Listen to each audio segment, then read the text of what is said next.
ఒక అతను ఉన్నాడట, ఏదన్నా జరగని ముందు హల్లెలూయా స్తోత్రం అంటాడు. ఏదన్నా జరగని అన్నిటికీ స్తోత్రమే. గాలి వచ్చి ఇల్లు కొట్టుకుపోయిందంట. చుట్టూ ఉన్నోళ్ళు ఇప్పుడు చూశారంట, ఇప్పుడేం ఉన్న ఇల్లు కొట్టుకుపోయింది, ఇప్పుడు ఏం స్తుతిస్తాడో చూద్దామని అందరూ గమనించారంట. అందరికెళ్ళి చూసి, ఇంతకాలం నేను నివసించడానికి నాకు ఇల్లు ఇచ్చిన దేవునికి స్తోత్రం అన్నాడట. మరి ఇప్పుడు లేదుగా, ఇంతకాలం ఇలాంటి గాలివానం రానినందుకు దేవునికి స్తోత్రం అన్నాడంట. స్తోత్రం ఏ వంకైనా చూడు, ఏదో ఒక స్తోత్రమే.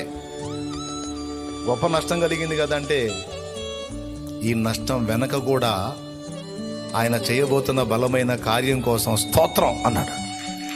ఏం స్తోత్రం? కొట్టుకుపోయింది, ఇంకా ఏం స్తోత్రం అంటే, గవర్నమెంట్ వాళ్ళను ఏదో సంస్థ వాళ్ళు ఇద్దరు కలిసి డాబాలు కట్టించారంట మొత్తాన్ని.